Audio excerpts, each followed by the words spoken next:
Bonjour, et bienvenue sur Film Résumé. Aujourd'hui, je vais vous montrer un film de romance et de drame intitulé Don John. Spoiler à venir.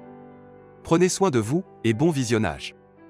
John Martello est un jeune Italo-américain et un Don Juan des temps modernes qui vit dans le New Jersey, avec une courte liste de choses auxquelles il tient: mon corps, ma piole, ma caisse, ma famille, mon église, mes garçons, mes filles, mes films. Bien qu'il ait une vie amoureuse active, il est plus satisfait physiquement en regardant des films réservés aux adultes, ce qui lui permet de se perdre.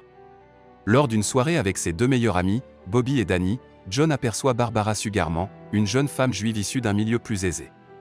Bien qu'elle le trouve intéressant, elle décline son offre pour un coup d'un soir. Il la retrouve sur Facebook et l'invite à déjeuner. Il y a une attirance mutuelle, mais Barbara insiste pour une séduction à long terme, qui se déroule pendant plus d'un mois sans dormir ensemble.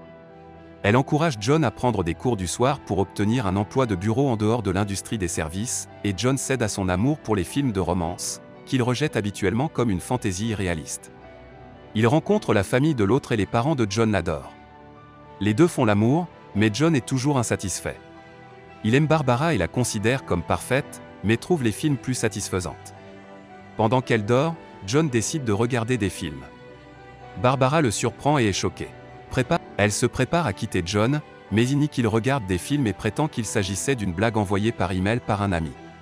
Leur relation reprend, et John regarde ses films principalement à l'extérieur de son appartement, en cachant son habitude à Barbara. Il est surpris en train de regarder une vidéo sur son téléphone portable avant un cours au collège par Esther, une femme d'âge moyen que John a rencontrée plus tôt en train de pleurer toute seule. John la repousse poliment.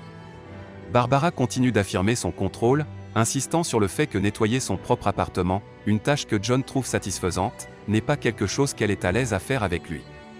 Barbara vérifie l'historique du navigateur sur l'ordinateur de John, le confronte à la preuve qu'il a continué à regarder des films, puis met fin à leur relation. John essaie de revenir à son ancien mode de vie, mais se retrouve dans une spirale descendante.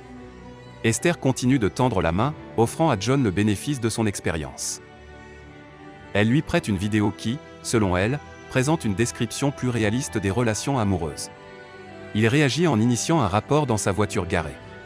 Elle persuade John d'essayer de vivre sans film, mais il en est incapable. Elle pense que la raison pour laquelle il est plus satisfait en regardant qu'en faisant est que les films sont une affaire unilatérale. Si John veut se perdre, ce doit être pour une autre personne, une expérience mutuelle. Esther révèle que son mari et son fils sont morts dans un accident de voiture. Avec elle, John forme un lien amoureux émotionnel. John annonce à sa famille sa rupture avec Barbara, bien qu'il soit mécontent, sa sœur Monica déclare que Barbara sortait avec John uniquement parce qu'elle savait qu'elle pouvait le manipuler. John rencontre Barbara et s'excuse de lui avoir menti au sujet des films. Barbara dit qu'elle ne lui a demandé qu'une seule chose et qu'il a échoué. John répond qu'elle lui a demandé beaucoup de choses et qu'il n'a pas pu répondre à ses attentes. Alors qu'elle lui dit de ne plus jamais la contacter, il voit à quel point elle est superficielle et réalise qu'il est mieux sans elle. John commence à sortir avec Esther. Même si elle est beaucoup plus âgée et qu'aucun des deux n'a envie de se marier, John pense qu'il comprend vraiment Esther et qu'ils peuvent se perdre émotionnellement l'un dans l'autre. Le film se termine alors que John mûrit enfin sur sa vie et ses addictions. Merci d'avoir regardé.